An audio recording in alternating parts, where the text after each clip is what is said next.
Bem, volte-se comigo nesta tarde para a Palavra de Deus que se encontra na segunda carta do apóstolo Paulo aos Coríntios, no capítulo de número 7, eu lerei o versículo de número 10. 2 Coríntios, capítulo 7, versículo de número 10, estas palavras: porque a tristeza, segundo Deus, opera o arrependimento para a salvação, da qual ninguém se arrepende. Mas a tristeza do mundo opera a morte. Bem, o título desta meditação nesta tarde será o arrependimento após a conversão. É sobre o arrependimento de um crente após a conversão. Bem, o Evangelho, ele fala sobre o arrependimento para a salvação, mas com a salvação tem início a santificação. E a santificação, amigos, envolve uma terrível, assim por dizer, luta, uma profunda luta ao longo de toda a jornada do crente contra o pecado. E a santificação também envolve positivamente uma vida de entrega, uma vida de consagração ao Senhor. Bem, o salvo, ele não está isento de tentações e de pecar. É por isso que a promessa de 1 João nos é dada, 1 João 1,9. Se confessarmos os nossos pecados, Ele é fiel e justo para nos perdoar os pecados e nos purificar de toda a iniquidade. Essa é uma promessa dada ao crente, o que significa dizer que o crente também está sujeito à tentação e tristemente ao pecado. Todavia, é a experiência do crente que muitas vezes, por conta da negligência espiritual, que por conta de uma falta séria de vigilância espiritual, certos pecados encontram brecha na vida do crente. E esses pecados, por serem permitidos, por não encontrar dentro de nós nenhuma resistência real, esses pecados começam então a tomar brecha dentro de nós e aumentarem e quebrar a nossa comunhão com o nosso Deus. E manchar o nosso testemunho e impedir o nosso avanço em santificação. São coisas que podem causar grande estrago, porque se tornam recorrentes em nossa vida. São tentações que foram permitidas e não resistidas, que conceberam pecado, e pecados que voltaram a acontecer, e por falta de um verdadeiro arrependimento, de um profundo arrependimento e resistência, estas coisas tomaram lugar em nossas vidas, e em certos casos, em alguns momentos da nossa vida espiritual, trouxeram um grande problema, e uma grande separação por algum tempo de nós, como povo de Deus, da comunhão com Deus e talvez também da comunhão com o seu povo.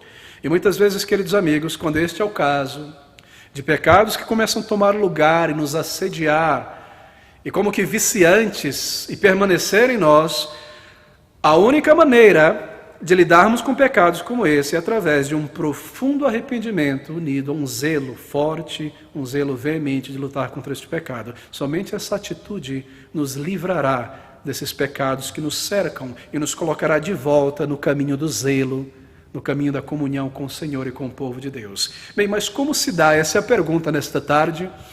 Como se dá este arrependimento? Como ele é caracterizado, o verdadeiro arrependimento? Bem, nesse texto da Palavra de Deus, em 2 Coríntios capítulo 7, nós temos tremendo auxílio do Espírito. É maravilhoso ver como certas situações aconteceram na vida, na experiência das igrejas do Senhor Jesus Cristo, na história, e foram registradas aqui pelo Espírito Santo de Deus para o nosso ensino.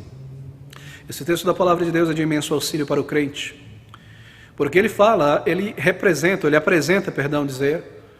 apresenta um verdadeiro arrependimento por parte da igreja de Corinto diante de um pecado terrível.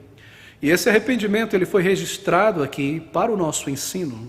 E a minha oração é que cada crente em Jesus Cristo nesta tarde encontre aqui nesta meditação da Palavra de Deus grande auxílio para a santificação. Verdadeiro auxílio para vencer aquelas tentações e aqueles pecados que voltam a nos assediar depois da conversão. Bem, eu preciso ser rápido porque nós temos muito com o que lidar aqui. São termos profundos, são termos práticos. E se você é um crente sincero, e eu espero que sim, e se você está desejoso de uma vida de maior santificação, de vencer aquelas grandes tentações, querido amigo, atente nesta tarde, tome nota em tua mente, em teu coração, para estes termos que nós iremos lidar na Palavra de Deus. Bem, eu inicio no versículo de número 9, aqui deste capítulo 7. Essas palavras dizendo Paulo: agora folgo não porque fostes contristados, mas porque fostes contristados para o arrependimento. Pois fostes contristados, segundo Deus, de maneira que por nós não padecestes dano em coisa alguma. Bem, Paulo está escrevendo aqui a sua segunda carta à igreja de Corinto. A igreja de Corinto era uma igreja notável. É muito triste hoje quando você vê na internet alguns pastores malharem a igreja de Corinto, reduzirem, rebaixarem a igreja de Corinto. Nós tentamos ser uma igreja bíblica, então pastores por aí dizem, vocês querem ser uma igreja bíblica, uma igreja perfeita, uma igreja santa? Não existe igreja perfeita. Igreja de Corinto, por exemplo, que igreja pior do que aquela? Embora tinha todos os dons, veja que igreja bagunçada, desordenada. Não, queridos amigos, esse é um exagero. Essa é uma maneira incorreta de ver esse povo de Deus. Sim, eles tinham seus problemas, mas era uma igreja tremendamente notável. Haviam algumas poucas dificuldades que afetaram aquela congregação por um período específico. E Paulo escreveu então a sua primeira carta para aquela igreja para lidar com aqueles problemas. E aquela igreja recebeu a exortação, a admoestação de uma maneira muito humilde, de uma maneira muito séria, de uma maneira muito diligente, e houve humildecimento, houve arrependimento e houve grande mudança. Houve uma disciplina séria contra o pecado. E assim, aquela igreja seguiu em frente. É uma igreja notável, a igreja dos Coríntios. Todos os dons espirituais estão ali. Era uma igreja zelosa, extremamente zelosa por missões, pelo sustento dos missionários. Uma igreja viva e uma igreja ativa. Mas havia certas dificuldades naquela igreja. Havia alguns problemas. E um desses problemas é que a igreja de Corinto, por um tempo, tornou-se uma igreja com um pequenino senso de perigo. Era uma igreja que havia se tornado uma igreja um tanto negligente quanto o comando de defender a fé. Uma igreja que tinha por um tempo um pequeno senso de perigo, de falsos mestres, de falsos pregadores que se infiltraram ensinando coisas não ortodoxas naquela igreja e desviando a atenção de muitos crentes e trazendo uma certa divisão na igreja. E aqueles coríntios receberam aqueles líderes, falsos líderes, sem muita dúvida, sem muito questionamento, e eles foram influenciados por eles, e assim problemas se levantaram naquela igreja. Assim, é uma igreja que tinha um senso inadequado da proximidade do perigo. E muitas igrejas são assim em nossos dias, não é verdade?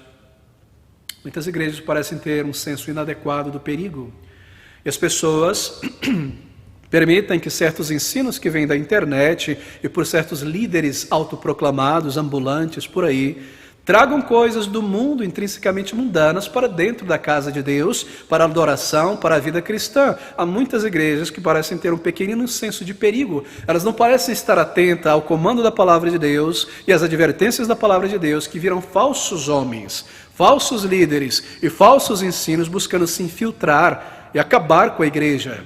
Muitos parecem esperar pelo engano, vestido de verde, com arpão e com chifre. Não, queridos amigos, nós não podemos ser assim. E aqui está um problema nesta igreja. E havia um outro, a igreja de Corinto não era uma igreja que protegia o suficiente as gloriosas verdades recebidas através de Paulo. E uma igreja demasiadamente aberta, demasiadamente influenciável. E no capítulo 6 aqui de 2 Coríntios, no versículo de número 14, Paulo ele lida com esta fraqueza dos coríntios. Ele diz, e que consenso tem o templo de Deus com os ídolos? Porque vós sois o templo de Deus vivente, como Deus disse, neles habitarei, e entre neles andareis, e eu serei o seu Deus, e eles serão o meu povo. Por isso, saí do meio deles, e apartai-vos, diz o Senhor. Aqui está Paulo lidando com aquele problema. Era necessário, diz Paulo, uma separação séria de falsos líderes. Era necessário que aquela igreja aprendesse a identificar e a rejeitar o erro. E aqui está uma exortação para a separação do erro, para a separação de tudo aquilo que transgride a verdade, e o resultado seria o desmoronamento espiritual daquela igreja. Mas houve um outro problema também naquela igreja. Aqueles irmãos, aquela igreja teve uma atitude complacente em relação a um grave pecado de um irmão naquela igreja. Eles tiveram uma atitude complacente em relação ao comportamento pecaminoso daquele homem incestuoso que estava no meio deles. Embora fosse apenas uma ou duas pessoas envolvidas nesse pecado, nada foi feito. Todos sabiam do pecado, era um pecado grave, um pecado de imoralidade, E aquele pecado, por não ter sido lidado, disciplinado, trouxe grande desgraça ao testemunho daquela igreja ali em Corinto. E a igreja falhou em lidar, e a igreja falhou em disciplinar aquele pecador inicialmente. E Paulo escreve para eles, aqui no capítulo 5 de 1 Coríntios, nos versículos de 1 a 2, lidando com isso. Ele diz, porque sabemos, 1 Coríntios, na verdade, perdão, capítulo 5, versículo de 1 a 2, e geralmente se ouve que há entre vós fornicação, e fornicação tal que nem ainda entre os gentios se nomeia, como é haver que quem possua a mulher de seu pai. Estais ensoberbecidos, e nem ao menos vos entristecestes por não ter sido dentre vós tirado quem cometeu tal ação. Eles suportaram, eles permitiram. Nós não sabemos muito a respeito deste homem incestuoso. Talvez inicialmente seria uma pessoa fosse uma pessoa que tivesse um bom testemunho ali. Mas alguém que caiu em um pecado horrível, grave, talvez no mesmo salvo, uma pessoa hipócrita. Mas Paulo escreve e admoesta e repreende aquela igreja, e eles recebem a exortação. E eles receberam a disciplina do apóstolo, e houve então grande, sincero e visível arrependimento. E houve uma mudança de atitude em relação aos falsos líderes. Eles decidiram encarar aqueles líderes e bani-los do meio deles. Eles taparam seus ouvidos para aquele falso ensino e rejeitaram aqueles líderes e baniram aqueles líderes da igreja e se separaram da companhia deles, não permaneceram sorrindo, se encontrando por aí com eles. E então eles exerceram séria disciplina sobre o caso do homem incestuoso. Aqueles crentes, meus irmãos, eles se arrependeram de verdade. E esse arrependimento, é isso que nos interessa, foi marcado por certas ações, por certas atitudes, e quando nós analisamos essas atitudes desses crentes em seu arrependimento, nós aprendemos aqui as marcas de um verdadeiro arrependimento. As marcas de um arrependimento que é caracterizado aqui como um arrependimento para com Deus. Um arrependimento que é segundo a verdadeira piedade. Quando nós somos assaltados por pecados persistentes, aqui está o tipo de arrependimento que agrada a Deus. Aqui está o tipo de arrependimento que nos levará a vencer esse tipo de tentação e pecado. E é nesse contexto que Paulo então escreve essas palavras do versículo de número 9. Ele diz para aqueles irmãos, agora folgo, não porque fostes contristados, isto é, pela primeira carta, mas porque fostes contristados, sim, mas para o arrependimento. Pois fostes contristados segundo Deus, de maneira que por nós não padecestes dano algum. Bem, há dois tipos de tristeza mencionada aqui neste versículo. Dois tipos de tristeza, mesmo para o crente. Mesmo para uma pessoa verdadeiramente salva. A primeira, espero que você possa tomar nota dessas coisas, recapitular mais tarde. Há primeiramente uma tristeza pelo pecado, que é chamada por Paulo aqui de uma tristeza do mundo. Observe esse versículo de número 10. Porque a tristeza, segundo Deus, opera o arrependimento para a salvação, da qual ninguém se arrepende, mas a tristeza do mundo opera a morte. Há um tipo de tristeza que é chamada aqui, pelo pecado, que é chamada aqui de uma tristeza do mundo. E eu posso me entristecer e me envergonhar quando eu sou repreendido por alguém, por um pastor, por um crente, um irmão, eu sou corrigido. Eu posso me entristecer por isso, me contristar por isso. Mas pode ser que essa contrição e esse arrependimento, essa tristeza, não me conduza a um verdadeiro arrependimento. Essa é a tristeza do mundo.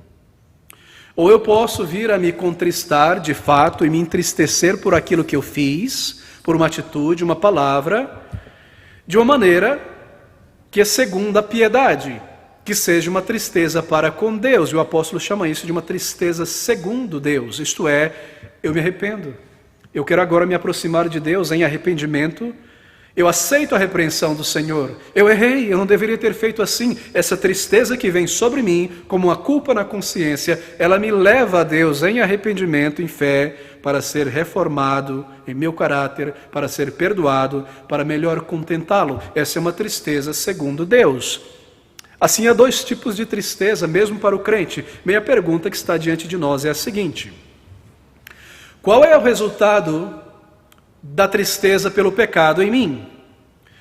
Quando eu sou contristado, quando a minha consciência me acusa de algum pecado, O que isso gera? O que isso gera em minha vida? Qual é o resultado?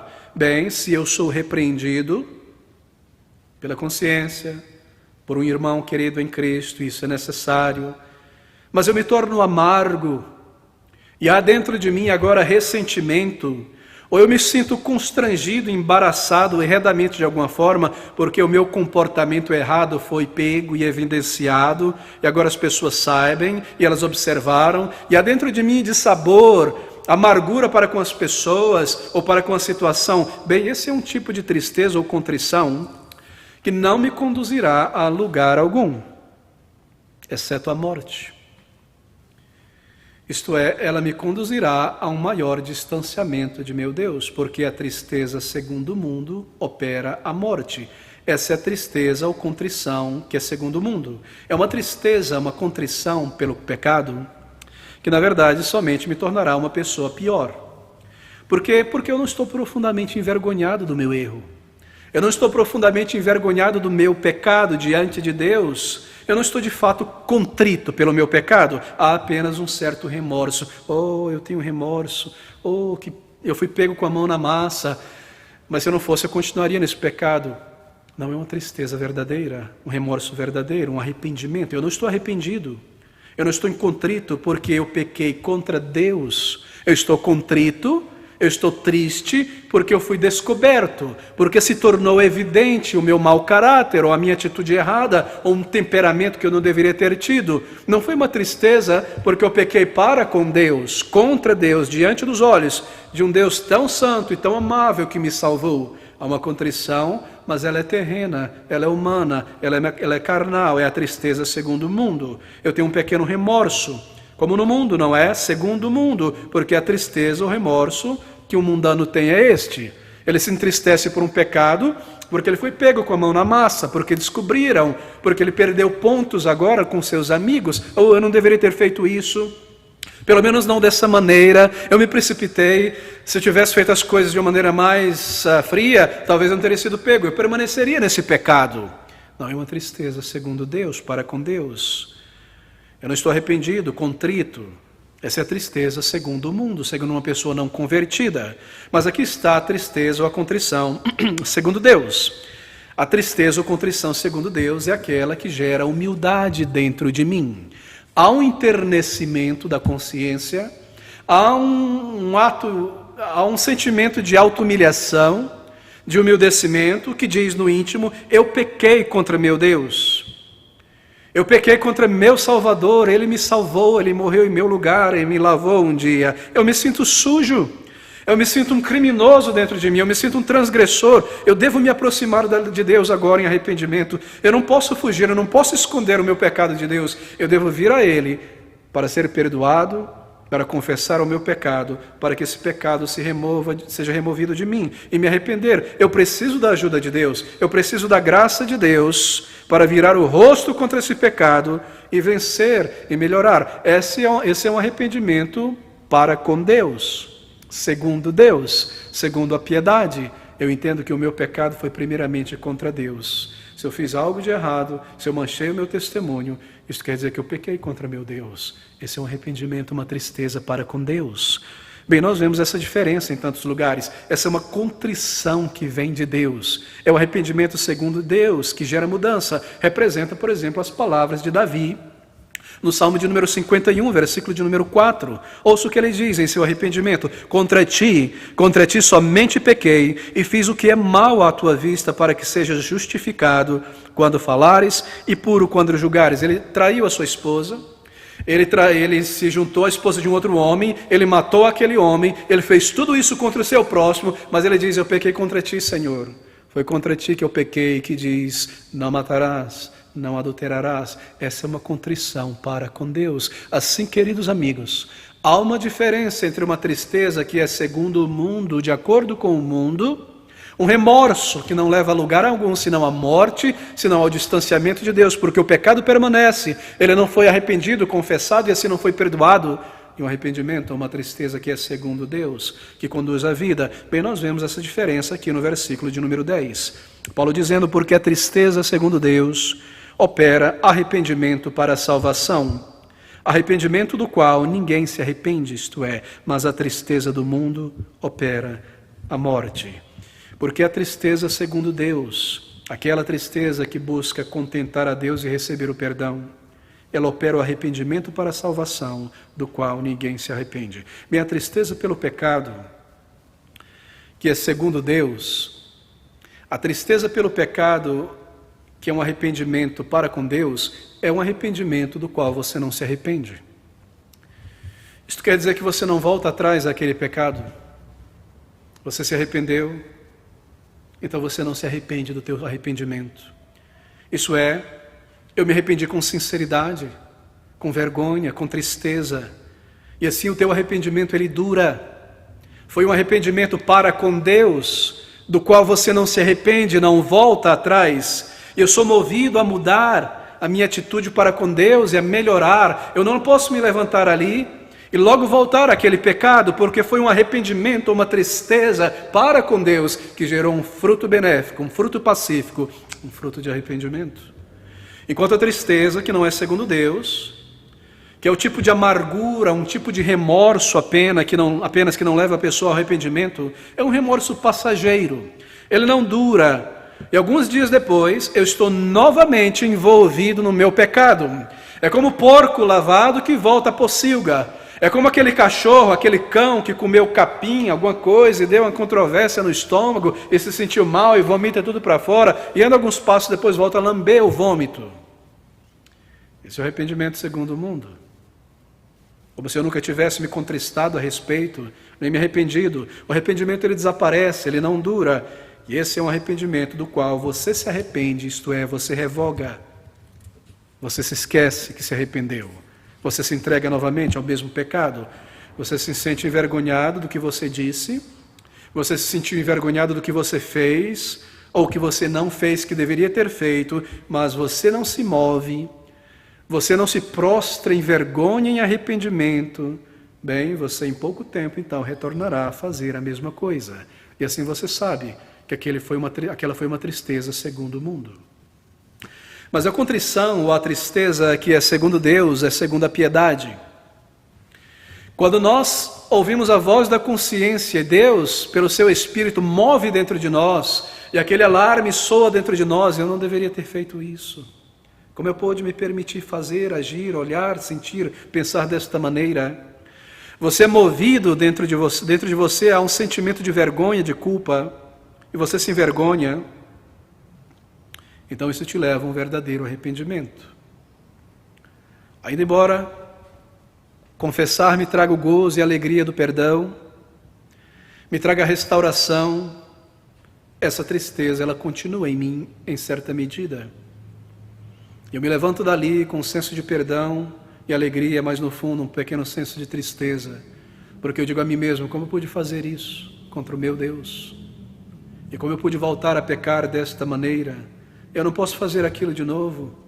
Eu não posso agir daquela maneira no dia seguinte, em poucos dias ou em poucas semanas. Eu não sigo descuidado, sem tomar nenhum cuidado para não cair naquela armadilha. Eu não vou cair nisso, eu vou me livrar destas coisas que alimentaram este pecado. Você percebe? É uma tristeza segundo Deus, é uma tristeza para com Deus. Até certo ponto ela permanece dentro de mim. E ela me policia e ela me ajuda. Há uma alegria, há uma paz, há um perdão, mas há uma contrição que conduz ao arrependimento, do qual você não se arrepende facilmente. Ele não é revogado. Esse é o sentido do versículo de número 10, a segunda parte. Da qual ninguém se arrepende, mas a tristeza do mundo opera a morte. Isso é, você se arrepende dela. E é nesse ponto que é necessário para cada um de nós entendermos algo de imensa importância nessa questão do arrependimento. A sua tristeza, lembre disso, a sua contrição pelo pecado não é o teu arrependimento. A sua tristeza pelo pecado que você cometeu, a sua contrição por aquilo de errado que você fez, não é ainda o teu arrependimento. Versículo 10, observe o que ele diz. Porque a tristeza, segundo Deus, opera o arrependimento. Você percebeu? A tristeza não é o arrependimento. A tristeza, ela opera o arrependimento, ela te leva ao arrependimento. Se você sente-se triste e contrito pelo pecado, você ainda não se arrependeu dele. Sentir-se triste pelo pecado não é o arrependimento de pecados. Oh, eu me alegro que eu sou um crente, você diz na alma. Por quê? Porque eu posso me envergonhar das coisas erradas que eu faço. Sim, você pode se envergonhar delas, mas você não foi a lugar algum se você não se arrependeu delas. A sua tristeza não é o seu arrependimento. Isso não foi uma contrição da parte de Deus. Não foi uma tristeza que vem do Senhor, senão te conduziu aos pés de Cristo em profundo e sincero arrependimento, para que você seja lavado e perdoado. A confissão do pecado, a mudança de atitude, isso representa um verdadeiro arrependimento. Mais uma vez, as palavras de Davi, agora no Salmo 32, veja o que ele diz, no versículo de número 4 ao versículo de número 5 do Salmo 32. Porque de dia e de noite a tua mão pesava sobre mim. Observa, essa é a tristeza que vem de Deus. O meu humor se tornou em sequidão de estio, como em terra seca dentro de mim, um deserto. Confessei-te o meu pecado e a minha maldade não encobri. Você percebe como o arrependimento, a tristeza conduz, ou melhor, perdão, a tristeza e a contrição conduz ao arrependimento, porque de dia e de noite a tua mão pesava sobre mim. Versículo 5, confessei-te o meu pecado e a minha maldade não encobri. Dizia eu, confessarei ao Senhor as minhas transgressões, e tu perdoaste a maldade do meu pecado. Deus não irá nos perdoar se somente nós nos sentirmos contritos, envergonhados, cheios de remorso pelo pecado. O perdão é baseado no arrependimento. É claro que é. Não há perdão incondicional, meu querido amigo. Entenda esta verdade, nós vivemos em uma geração corrompida pela psicologia humanista. Não existe amor incondicional, não existe perdão incondicional. Você não encontrará isso na Bíblia. O amor de Deus não é incondicional, a salvação é incondicional da nossa parte, em termos de méritos. Mas o amor de Deus não é incondicional, e o perdão de Deus não é incondicional. Se fosse incondicional, porque Deus teria enviado o Senhor Jesus Cristo a este mundo? Essa é a condição, que Ele viesse, que Ele tomasse um corpo e uma natureza humana e morresse no lugar de pecadores. Se o perdão fosse incondicional, porque Ele comanda o arrependimento, arrependei-vos e credes no Evangelho. Assim, a minha tristeza pelo pecado, pelo que eu fiz de errado contra Deus, contra aquela pessoa, não é arrependimento, a menos que envolva pedido de perdão, a menos que envolva arrependimento e confissão. Perdão é baseado em arrependimento. Amor é baseado em arrependimento. Ouça essas palavras, porque a tristeza, segundo Deus, opera arrependimento. Assim, esse é um ponto necessário de entender. A tua tristeza pelo teu pecado não é o teu arrependimento. Assim, não pense dessa maneira. Oh, eu me alegro como um crente que sou, porque eu sinto, o nervo do sentimento não está morto dentro de mim. Eu não sou uma pessoa totalmente fria. Quando eu peco, não, eu sinto ainda, eu choro, eu não deveria ter agido assim. Sim, está muito bom. Mas se essa tristeza não te levar aos pés de Cristo, em vergonha, em vexame, em um zelo pedindo, me perdoa, Senhor, eu pequei contra Ti, eu sujei a roupa que o Senhor lavou pelo sangue de Cristo Jesus. Me lava, tem misericórdia de mim. Eu não quero me ver preso a este pecado. Se isso não acontecer, não houve arrependimento. Não foi uma tristeza segundo Deus. O registro do pecado deve ser apagado por meio da confissão e um comprometimento diante de Deus para agir de um modo melhor, para lançar fora essas tentações.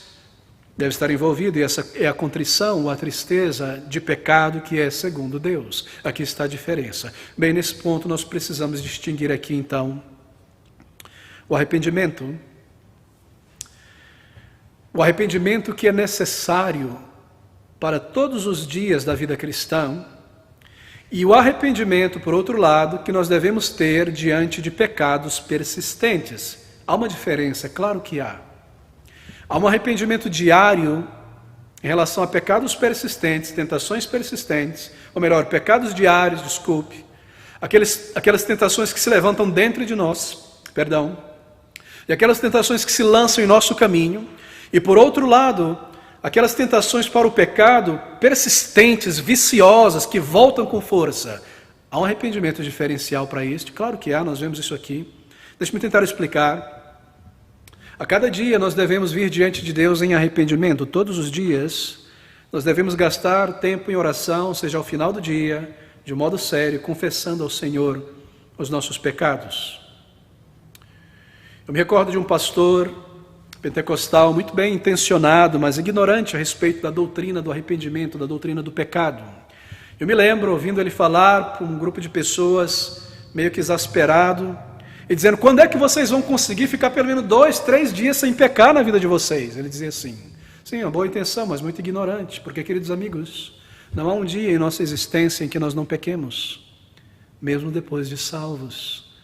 Ou nós pecamos por ação, ou nós pecamos por omissão. Não fazer aquelas coisas que deveríamos fazer, ou por não amar a Deus de todo o nosso coração, apenas parte do coração, ou por não viver para as coisas do alto como deveríamos, ou por pensamentos egoístas, ou pelo coração estar fechado sem adoração a Deus. Há tantas formas. Eu creio que aquele pastor só pensava em pecados externos, exteriores, que nós fazemos.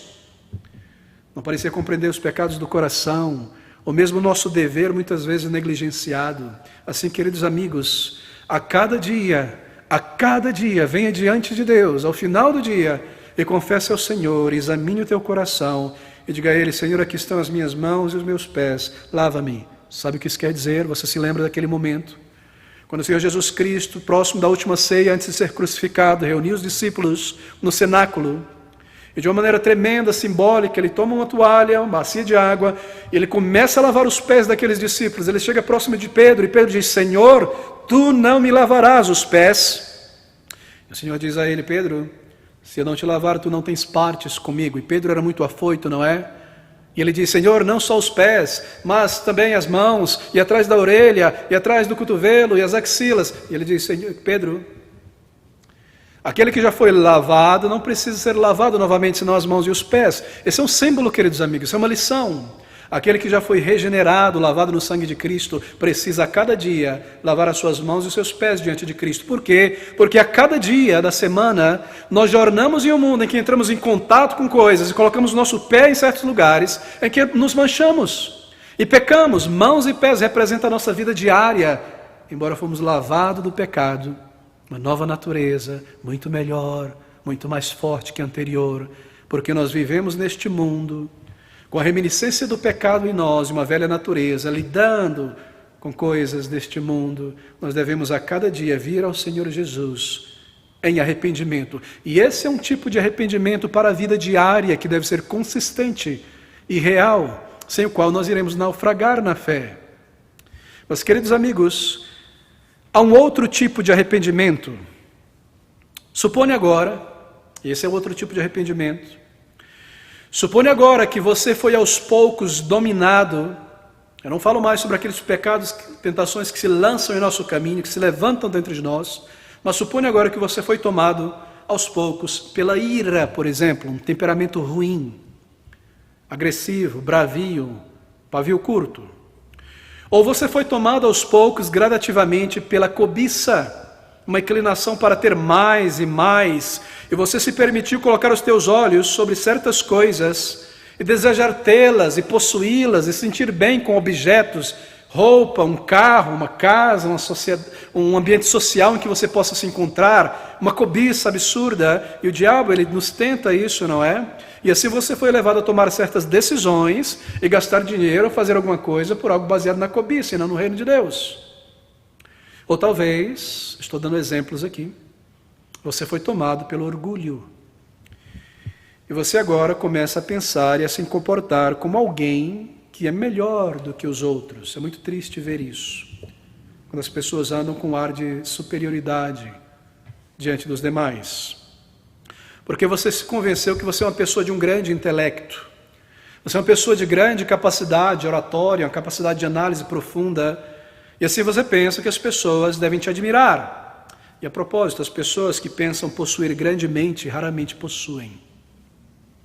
E assim você se tornou talvez uma pessoa pedante. Pedante é alguém que se exprime com conhecimento que não possui. É triste ver pedantismo em crentes. Falar e assassinar a língua portuguesa, e falar besteira, coisas que não tem nexo, e falar. Você, pelo orgulho, se tornou uma pessoa pedante, que se expressa com conhecimento que não possui.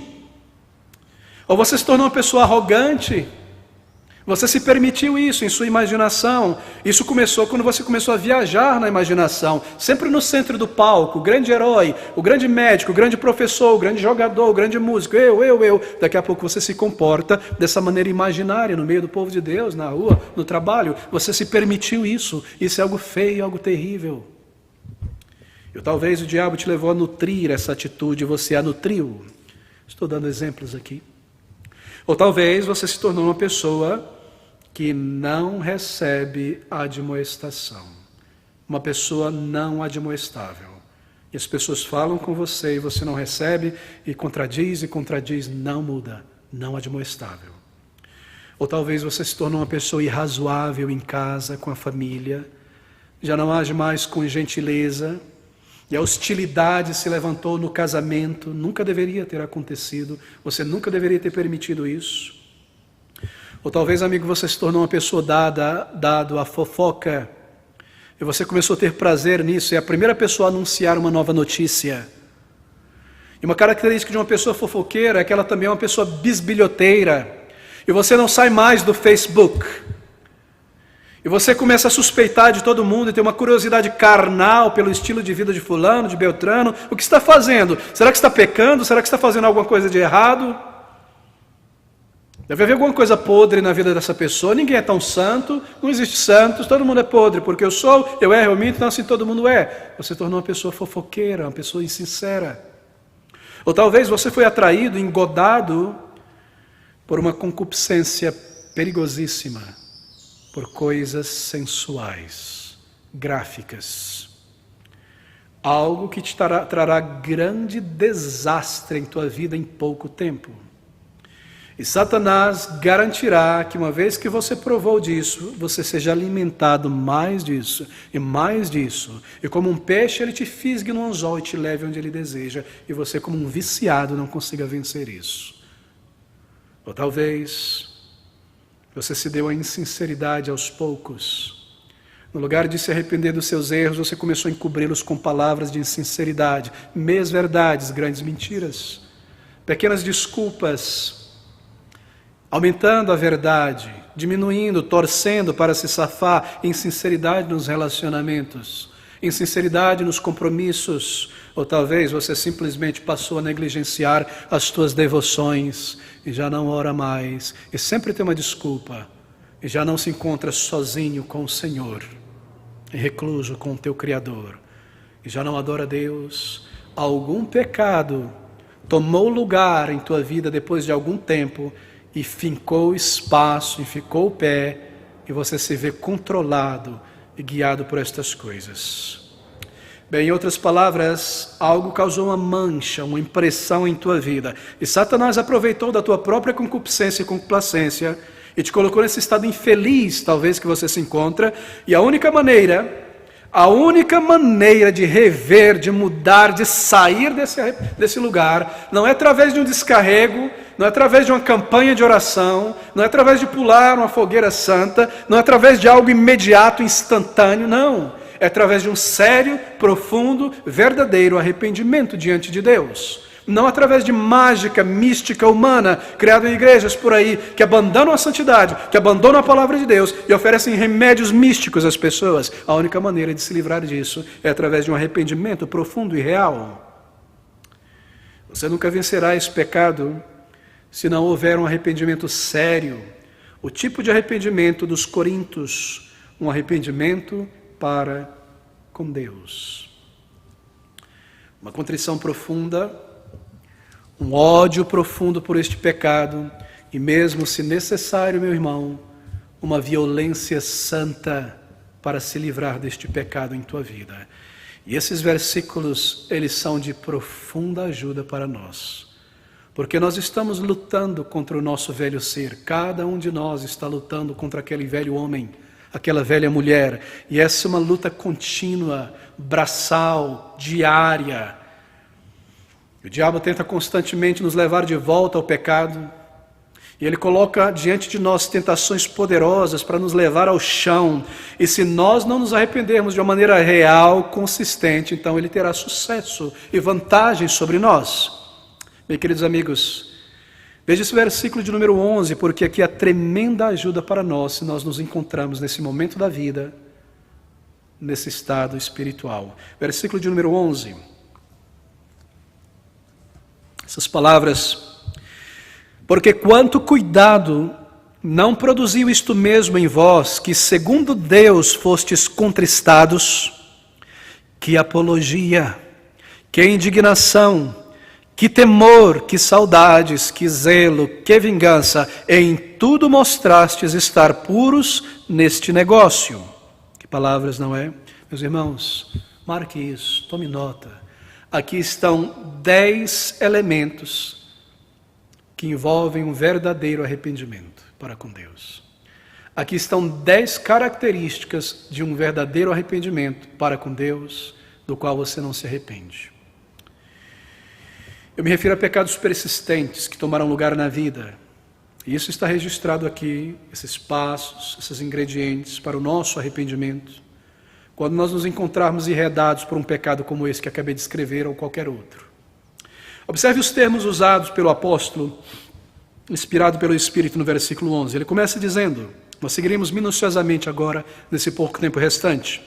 Ele diz, porque quanto cuidado não produziu isto em vós mesmos, quanto cuidado, que segundo Deus fostes contristados. Eles foram contristados, eles foram convictos de seus pecados, de terem permitido falsa doutrina na igreja, e de terem permitido por algum tempo aquele homem incestuoso transitar no meio deles e não colocá-lo para fora da comunhão do povo de Deus.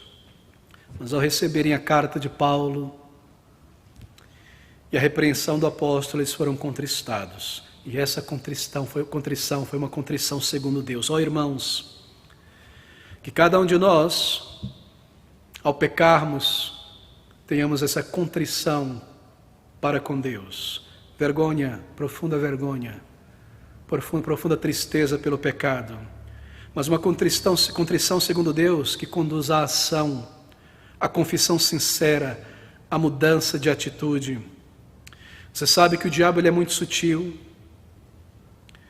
Sabe o que ele diz? Quando nós pecamos, ele está sempre atento, ele ama o pecado, ele cheira o pecado como um cão, ele se aproxima. Sabe o que ele vai te dizer quando você pecar?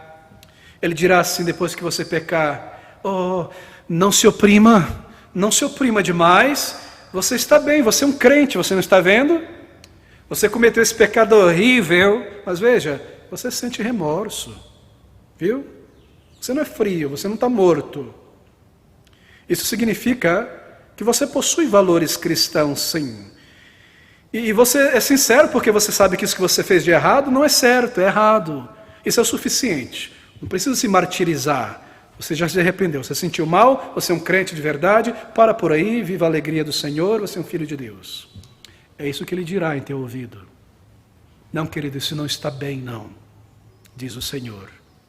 Nem é o suficiente. Se a tristeza não conduz ao arrependimento, a uma profunda vergonha e a confessar ao Senhor, não permita que Satanás encha a tua bola simplesmente porque você se sentiu envergonhado.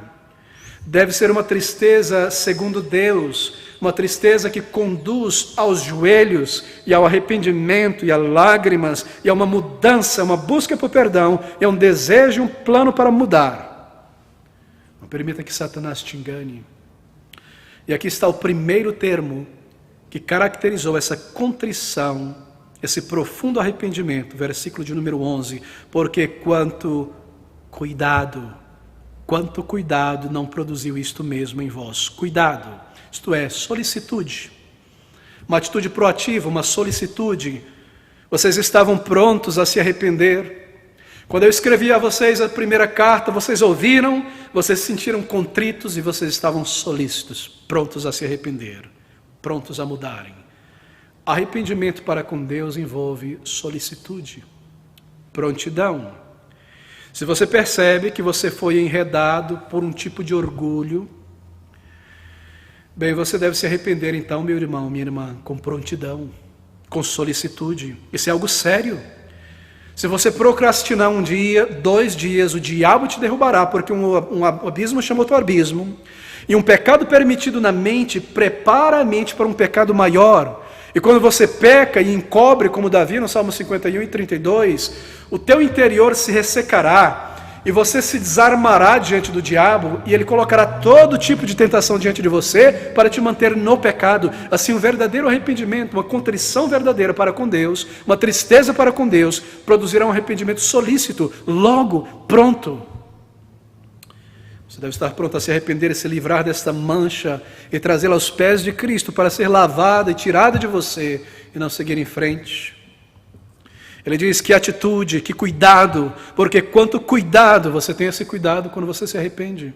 Então ele segue dizendo ainda no versículo 11, porque quanto cuidado não produziu isto mesmo em vós, que segundo Deus foste contristados. Então, que apologia, não é? O significado dessa palavra é defesa, uma apologia da fé, uma defesa da fé, aqui no sentido de defender-se, de lançar fora de si mesmo, de desejar ser limpo. Isso se refere à honestidade, ao examinar a si mesmo. Por quê? Porque você deseja perscrutar, examinar o coração para ver se há orgulho, se há pecado, e ao ver, lançar fora da tua vida, examinar o coração. Isso se refere à honestidade em arrependimento.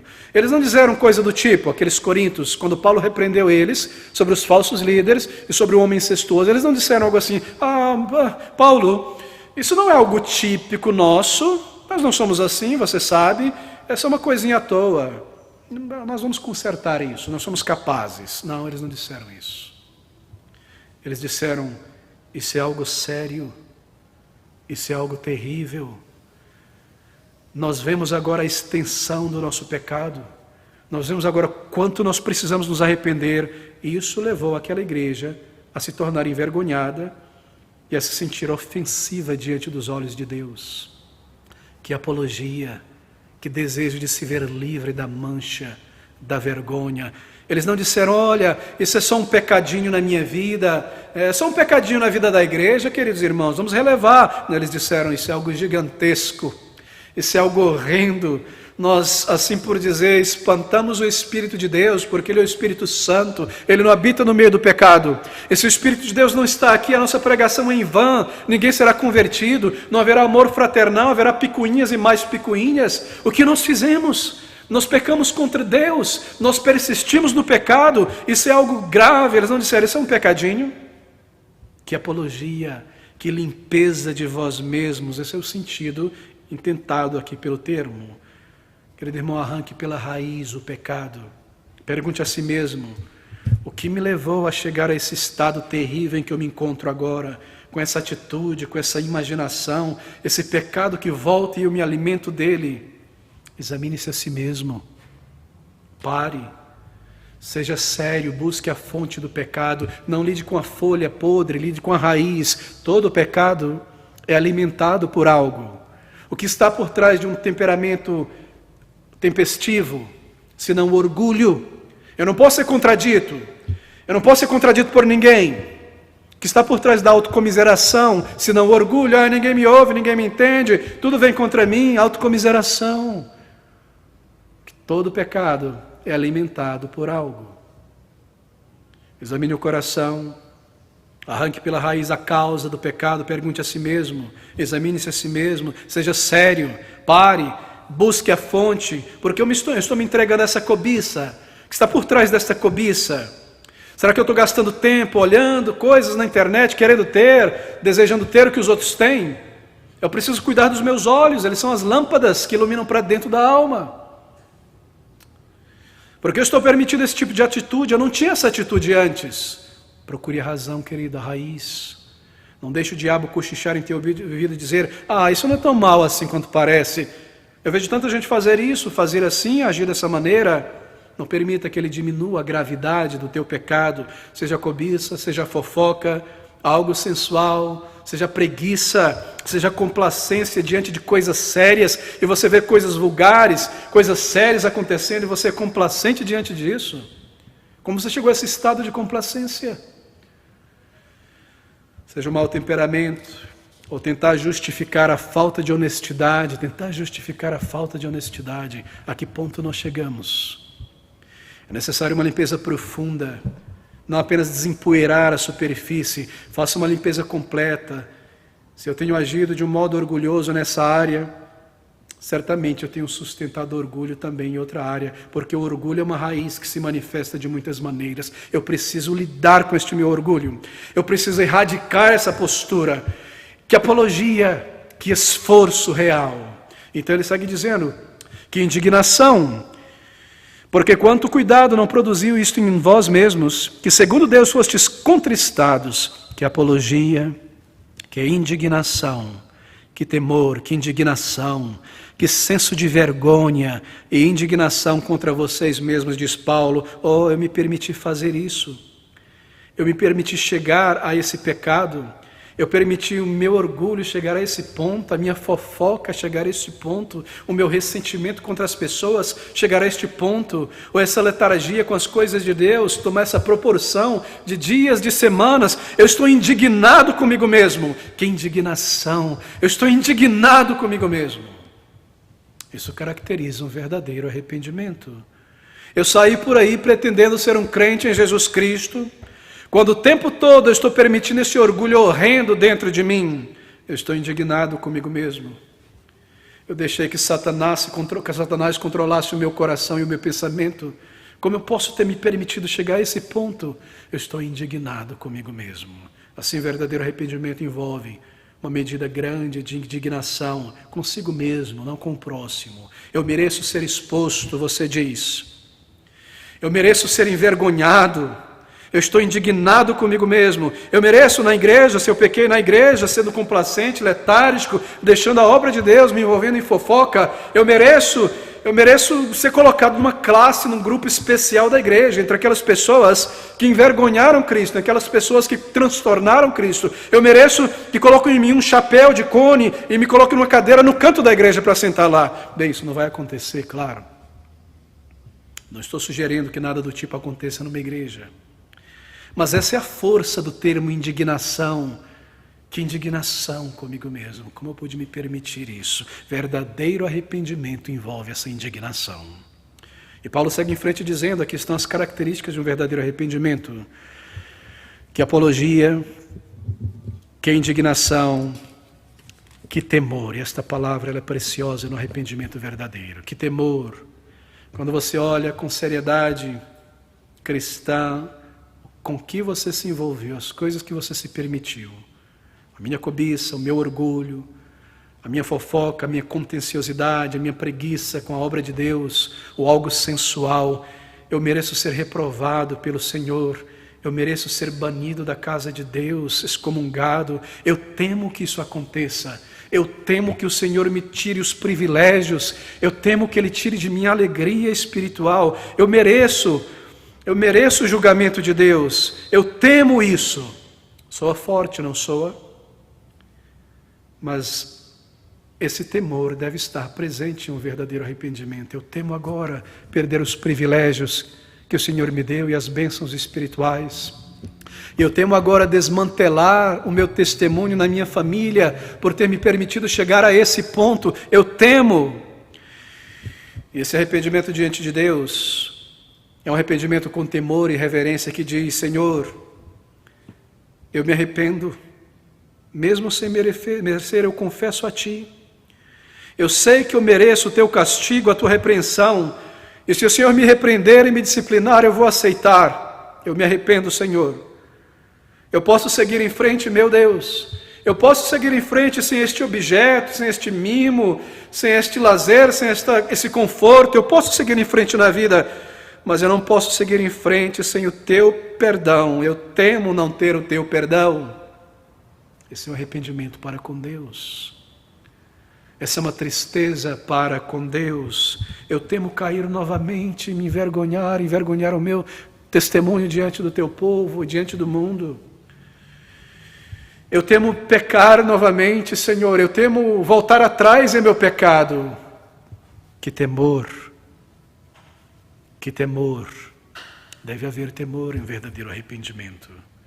Ele diz então no versículo 10 ainda, 11, que saudades não é uma boa tradução, poderia ser melhor traduzido como que desejo veemente. Essa é a ideia traduzida aqui, saudade, mas um desejo veemente, algo forte, porque fala de um impulso, de uma afeição forte, um desejo veemente de ser limpo desse pecado, um desejo veemente de ser limpo dessa mancha, de fazer o que é necessário para remendar, um desejo veemente, ser limpo dessa culpa, orar por ajuda, clamar a Deus. Então ele diz, que zelo, que apologia, que indignação, que temor, que saudades, que zelo em fazer o que é necessário para consertar as coisas, que zelo em fazer o que é necessário para consertar o estrago, se ainda está dentro da minha capacidade, dos meus recursos, do meu tempo, se ainda está dentro do meu espaço, poder remendar as coisas, que desejo de fazer as coisas corretas, de redimir o tempo e voltar a uma comunhão preciosa com Deus e pedir perdão, que desejo, que zelo, que temor, que saudade, que zelo. Queridos amigos, pensem sobre isso, que zelo em me livrar das coisas que me levam ao pecado. Zelo é um aspecto claro, não é do verdadeiro arrependimento. Por quê? Porque se o meu pecado tem a ver com algo que o alimenta, e eu me arrependo profundamente deste pecado, o meu zelo me levará a lançar fora esse objeto que alimenta o meu pecado. E se eu sou uma pessoa que peca diante da rede social, da internet, de um objeto qualquer que seja, eu vou restringi-lo tremendamente, eu vou me livrar dele, eu vou vendê-lo, eu vou dar para outra pessoa, eu vou sofrer mesmo a perda, mas eu não quero voltar a pecar, Senhor. Eu não quero voltar a este estado, a ser dominado pelo diabo desta maneira. Que zelo, querido amigo. Se há preguiça e a complacência carnal, e você exterioriza esse pecado, desperdiçando boa parte do teu dia como coisas fúteis, coisas superficiais como Instagram, Facebook e coisas inúteis, a não ser, é claro, que você esteja promovendo o reino de Deus de uma maneira direta e usando o meio de comunicação para a glória de Cristo. E tudo mais é improdutivo na vida porque as coisas começam a entrar em colapso pelo tempo gasto com coisas torpes ou superficiais. Ou então, quando você está convicto desse pecado, você trava uma batalha zelosa para vencer essa atitude. E você examina o teu coração, e você examina a tua disposição diária, e você oferece uma violência santa contra estas coisas. Então, você começa a ser mais e mais zeloso, mais e mais firme com essas coisas. Queridos irmãos, deixe-me lhe dizer isso. Há certos pecados que buscam entrar em nossa vida, que a única maneira de vencê-los depois de um verdadeiro arrependimento, com a ajuda do Senhor, é ter uma postura de guerra. Você não pode lidar com essas tentações que estão te enlaçando com a postura casual. Você precisa planejar guerra contra este pecado. E observar e pensar em que momento eu sou levado a pecar. É nesse horário?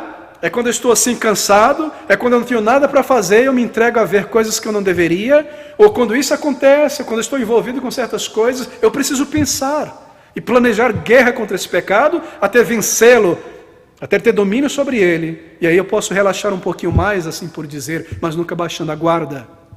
A única maneira de vencer certos pecados é em guerra, me livrar de certas coisas, colocar outras coisas no lugar, não estar em certos ambientes, em certos momentos, analisar que momentos Satanás me tenta mais, e procurar conhecer a raiz do pecado que o alimenta.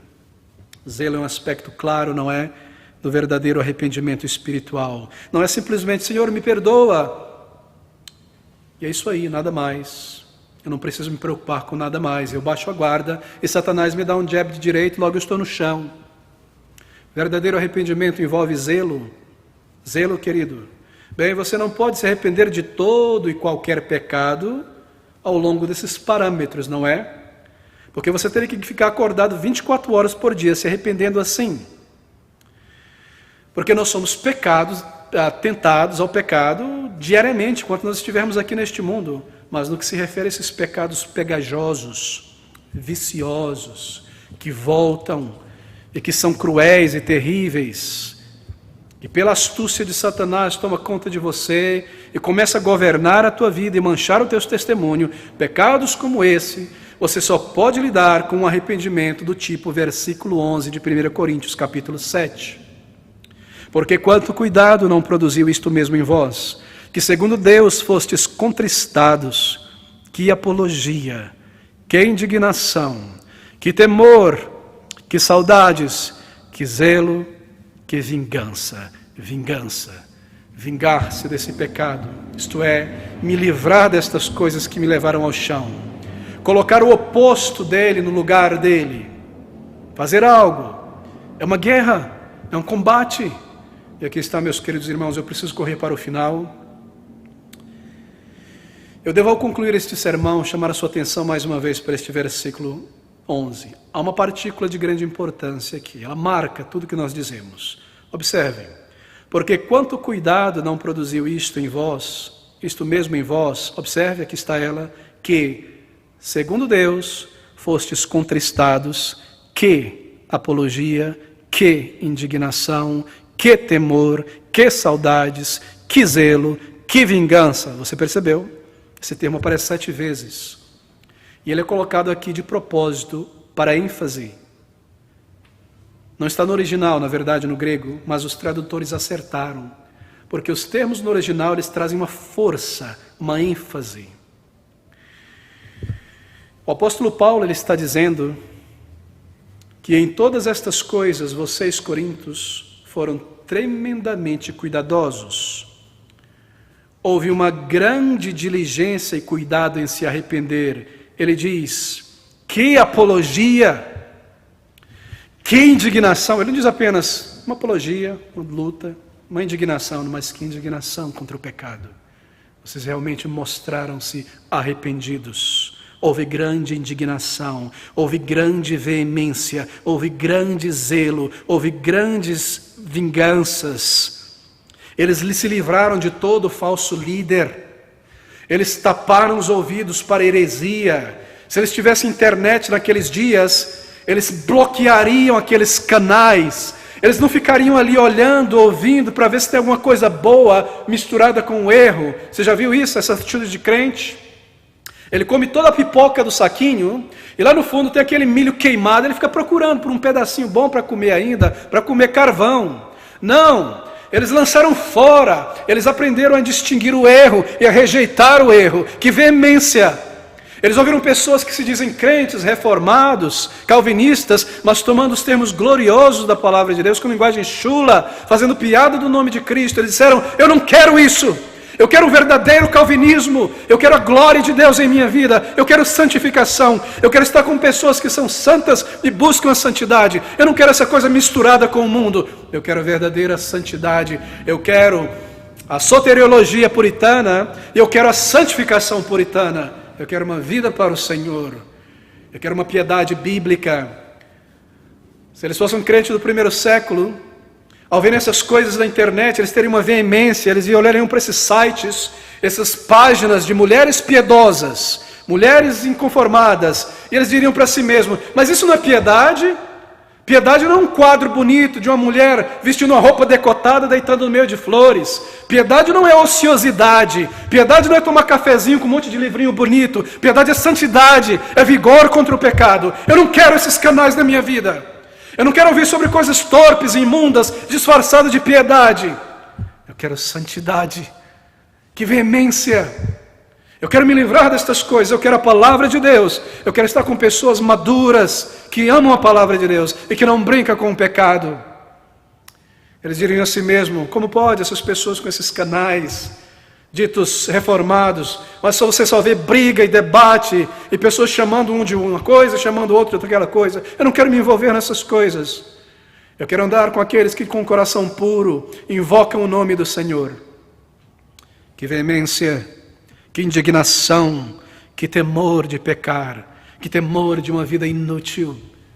Você se arrepende dessas coisas, e assim está o arrependimento de um crente, diligência, uma atitude e um vigor no arrependimento, um exame do coração, um senso de indignação, para não pecar mais, para não voltar à ociosidade, a uma vida estéril, grande zelo para melhorar, todas as coisas que mostram verdadeiro arrependimento estavam presentes, em certa medida e grau, no arrependimento desses coríntios. Será que isso soa como algo negativo?